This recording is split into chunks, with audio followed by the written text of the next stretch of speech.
किसान भाइयों नमस्कार। भारत सरकार के कृषि मंत्रालय के कार्यक्रम कृषि दर्शन में आप सभी का स्वागत है। आज हम जानकारी लेंगे रबी कालीन सब्जियों के प्रमुख कार्य और अच्छे उत्पादन के तरीके और सलाह के बारे में। इसके बारे में आज हमें जानकारी देंगे डॉक्टर योगेश शर्मा, जो कि हैं सहायक प्राध्यापक उद्यान, राजस्थान कृषि अनुसंधान केंद्र, दुर्गापुरा, जयपुर में। आज का जैसा कि विषय है रबी फसलों की देखभाल व उन्नत कृषक क्रियाएं। रबी सब्जियों में जैसा कि हम जानते हैं कि जो इस मंथ में या जो अगले मंथ में जो सब्जियां हमारे को जो देखने को मिल रही है, खाने को मिल रही है, वो सारी रबी फसलों की सब्जियां या रबी सब्जियों की श्रेणी में आती है, जिनमें मुख्य रूप से आपकी गाजर है, मूली है, टमाटर है, बैंगन है, मिर्च है, मटर है, इवन जो भी हमारे यहाँ खेतों में लगे हुए आलू भी हमारे यहाँ लगा हुआ है। ये सारी जो है सब्जियां रबी सब्जियों के मौसम में आती है और इनकी साल समाल की जो ज़रूरत है वो, क्योंकि दिसंबर और ये जो जनवरी का जो महीना है ये इनके लिए बड़ा महत्वपूर्ण होता है और इसमें अगर हमने इनकी साल संभाल में थोड़ी सी भी अगर लापरवाही कर दी तो हमारे को बड़ा नुकसान हो सकता है। तो ये जो सब्जियां हैं इनकी देखभाल साल संभाल करने की विशेष आवश्यकता है। जैसा कि हम हमेशा आपके माध्यम से या पत्र पत्रिकाओं के माध्यम से बताते रहते हैं कि इस समय क्या है कि सर्दी का प्रकोप बढ़ने की पूरी संभावना है। जैसा कि मौसम विभाग से जो जानकारी मिल रही है कि शीतलहर का प्रकोप आएगा, उस वक्त हमारे को इनको बचाने की बड़ी आवश्यकता होती है, क्योंकि जो सब्जियां सबसे ज़्यादा जो पाले से या सर्दी से जिसको ज़्यादा नुकसान होने की संभावना रहती है उनमें बैंगन है, आपकी मटर है, आलू है, टमाटर है, मिर्च है, आपकी जो सेम की फलील जिसको हम बालोल की फली कहते हैं वो है, और आपकी राजमा की जो फली है वो है। इनमें सबसे ज़्यादा जो है सर्दी का असर देखने को मिलेगा। इसके लिए किसान भाइयों को विशेष रूप से सजग रहने की ज़रूरत है और इनके लिए क्या करना है वो मैं आपको बताता हूँ। जैसा कि हम आपको प्राय बताते आए हैं कि एक तो हमारे को शाम के समय, क्योंकि ये सबको पता रहता है कि सर्दी बढ़ी हुई है और मौसम विभाग की फोरकास्ट जैसी आ जाती है कि आज पाला पड़ने की संभावना भी है या सर्दी तेज़ पड़ने की संभावना है, तो शाम के समय एक तो हम ये करें कि हमारी फसलों में सिंचाई की व्यवस्था कराएं। दूसरा, हमारे को जो है 2% गंधक का जो तेज़ाब आता है उसका स्प्रे हमारे को फसलों पे करना चाहिए और इसका लगभग जो है प्रकोप, इसका जो इफ़ेक्ट है वो 15 दिन तक फसलों पे बना रहता है। और क्योंकि मैं किसान भाइयों को ये बताना चाहता हूँ कि 2% का मतलब, क्योंकि कई बार हमारे किसान भाई समझ नहीं पाते, तो मैं सीधी भाषा में आपको बता रहा हूँ कि 2 ml 1 लीटर पानी, यानी कि हमारे किसान भाइयों की टंकी अगर 15 लीटर की है तो 30 ml उसमें जो है वो गंधक का तेज़ाब डालना है। वो 0.2% का जो है वो उसका घोल बन जाएगा, उसका हमारे को स्प्रे करना है। और ये मैं आपको बता देता हूँ कि इसका जो इफ़ेक्ट है वो 15 दिन तक फसल पे बना हुआ होता है। ये क्या करता है, हमारी जो फसलों का जो पत्तियों का और इनका जो तापमान है उसको बढ़ा के रखता है, इसलिए ये ठंड के प्रकोप से बच जाती है।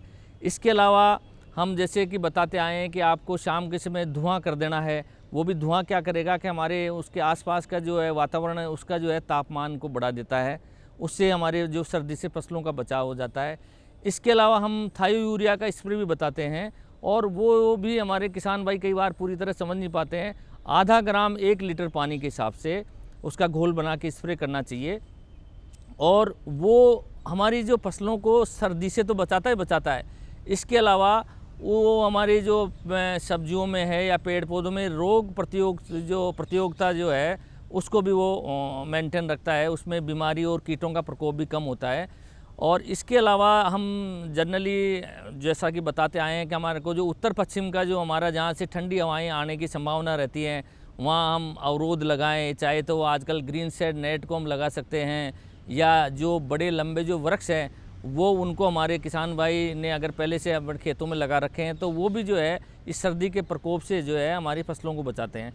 तो ये सारी क्रियाएं हम करके और हमारी जो रबी सब्जियां हैं उनको हम बचा सकते हैं। दूसरी इनमें सबसे बड़ी बात है कि जो हमारे को किसान भाइयों को करना चाहिए, एक तुड़ाई का एक जो समय है वो बड़ा महत्वपूर्ण होता है कि हम जैसे गर्मियों में तो हम बिल्कुल कही देते हैं कि आपको जो है सब्जियों की तुड़ाई शाम के वक्त करना चाहिए, लेकिन हम ये कहते हैं कि सर्दियों में भी अगर हम तुड़ाई शाम 2 बजे बाद 3 बजे बाद करते हैं और बाज़ार में जब वो सुबह मंडी में जाती है तो सब्जियां ताज़ा रहती है और उसका भाव भी अच्छा मिलता है।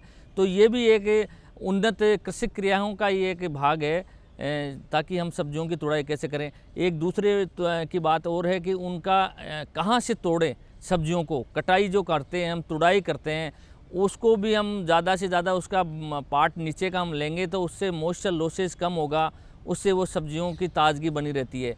तो ये हम जैसे कई बार मैं हमारे माध्यम से आप लोगों के माध्यम से हम बताते रहते हैं कि जैसे टमाटर की हम जब तुड़ाई करते हैं तो उसका अगर नाकू हम तोड़ते हैं, नाकू के, तो वो सब्ज़ी आपको 10 दिन तक या 5 दिन तक वो फ्रेश मिलेगी। अगर नाकू उसका हट गया तो मॉइस्चर लॉस हो जाता है, उसकी वजह से उसके भाव बाज़ार में नहीं मिलते और वो सब्ज़ी जल्दी ख़राब हो जाती है। ये भी हमारे ये उन्नत कृषि क्रियाओं का एक भाग है। दूसरा, ये निराई गुड़ाई, क्योंकि अभी जैसा हमारे यहाँ खरपतवारों का प्रकोप थोड़ा ज़्यादा हो जाता है, तो निराई गुड़ाई का किसान ध्यान रखे गए हैं। तो उससे क्या है कि उनका जो मॉइस्चर है, उनका जो न्यूट्रिएंट है, जो हमारे खरपतवार जो खा जाते हैं या काम में ले लेते हैं, उसका पूरी खुराक जो हमारी सब्जियों को नहीं मिल पाती, वो उससे पूरी मिल जाती है। तो इन सारी चीज़ों का समावेश करते हुए हम अगर उन्नत कृषि क्रियाएँ करते हैं तो निश्चित रूप से अच्छा सब्जी उत्पादन हमारे किसान भाई ले सकते हैं। इसके अलावा जैसे हम देख रहे हैं कि सर्दी से बचाव के लिए या जो किसान भाई अगेती सब्जियां करना चाह रहे हैं, अगेती सब्जी जैसे जो फरवरी में जिस सब्जियों की बुआई करनी है उसकी किसान भाई ने दिसंबर में ही कर दी है, उनका तो सर्दी से बचाव का विशेष ध्यान रखना पड़ता है। तो एक हमारी तकनीक है लो टनल टेक्नोलॉजी, जिसके अंदर हम बताते हैं कि उसके अंदर अंतरतंद्राकार जो है एक, या चाहे बांस का हो चाहे लोहे की रिंग बना के, और पूरी फसल को हम जो है टनल के रूप में कवर कर देते हैं। वो चाहे वो प्लास्टिक की टनल से करें या नून एक आता है सफ़ेद कपड़ा जो आता है उससे हम कवर कर देते हैं, तो उससे सर्दी का बचाव हो जाता है और हमारी जो फसल है वो अगेती किसान को मिलती है। और अगेती किसान को जब कोई फसल मिलेगी तो उसका बाज़ार का उसको भाव बड़ा अच्छा मिलेगा और उसको अच्छा फ़ायदा होगा। इसके अलावा हम आपके माध्यम से किसान भाइयों को ये भी बताते आए हैं कि हमारे यहाँ पानी की बड़ी कमी है। राजस्थान में पानी की अगर प्रचुर मात्रा में और भरपूर मात्रा में अगर हो तो हम देश के नंबर 1 के, चाहे वो सब्जी उत्पादन हो चाहे फसल उत्पादन में हम बन सकते हैं, लेकिन हमारे पास पानी की कमी है।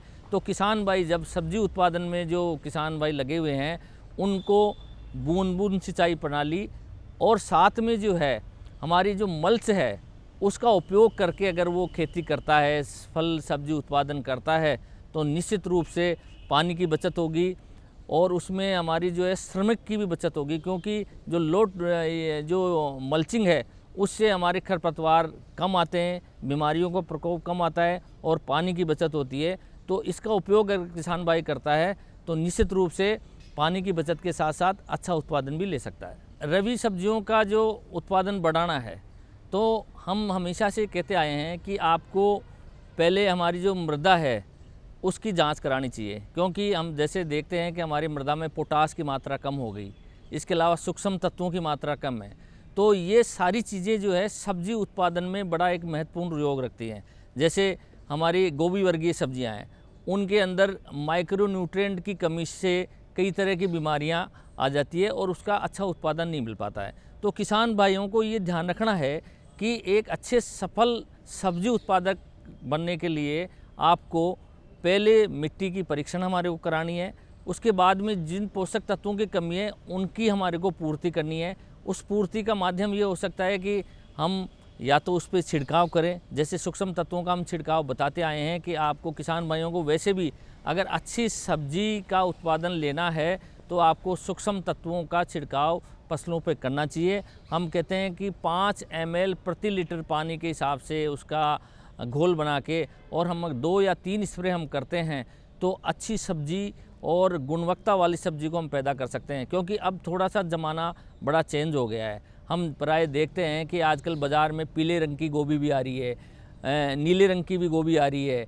तो ये जो बायो फोर्टिफाइड, जिसको हम आजकल नया टर्म दे रहे हैं ना, बायो फोर्टिफाइड, तो ये सारे बायो फोर्टिफाइड क्या है कि ये सब न्यूट्रिएंट से संबंधित सारी सब्जियों की वेराइटियाँ हैं।